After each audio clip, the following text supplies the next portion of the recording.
RJD नेता तेजस्वी यादव ने अमित शाह पर पलटवार किया है। उन्होंने कहा कि बीजेपी के नेता जुमलेबाजी करते हैं।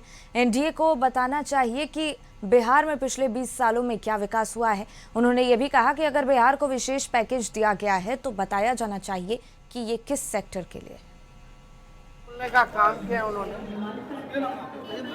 और जब चुनाव आता है तो बड़ी बड़ी घोषणाएं जो है लोग करते हैं, लेकिन चुनाव के बाद जो है जुमला हो जाता है। अब जितना पैसा अगर कह रहे कितना दिया मोदी जी ने, तो बताओ ना कहाँ कहाँ दिया, कौन से सेक्टर में दिया, कितना कितना दिया, उसका थोड़ा विवरणी जो है लोगों को बताना चाहिए डिटेल में। तो जब चुनाव आता है तो केवल घोषणा करते हैं, लेकिन 20 साल में इन्होंने क्या काम किया उसकी गिनती इन्होंने नहीं बताई। और लालू जी को तो गाली देना लोगों का फैशन है, उससे कोई फर्क पड़ने वाला नहीं है। ये लोग झूठ बोलने आए हैं, झूठ बोलेंगे, ठगने का प्रयास करेंगे, जुमलेबाजी करेंगे, फिर इनका काम वापस हो जाएगा, फिर जहाँ चुनाव होगा वहाँ चले।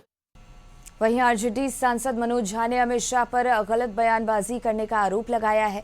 उन्होंने कहा कि बीजेपी के नेताओं ने जो वादा किया वो पूरा नहीं हुआ और अगर बात करनी है तो आंकड़ों पर करें।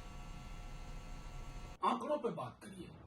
लालू जी का जो दौर था, हमारा राष्ट्रीय जनता दल का जो दौर था और जो आपका दौर रहा है, जिस दौर में आप कभी बाहर हुए कभी अंदर हुए, खैर उस पर चर्चा हो। बंद चीनी मिल को मोदी जी खुलवा रहे थे, चाय पी रहे थे उस चीनी से, उस पर बात मत करिए।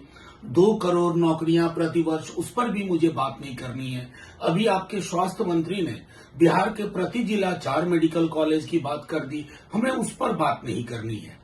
बस आपको इतना कह रहा हूं कि बिहार का चुनाव एक लंबी लकीर तेजस्वी यादव जी ने की थी। नौकरी की बात, 2500 माई बहन योजना के तहत 200 यूनिट फ्री बिजली, इस पर बताइए ना।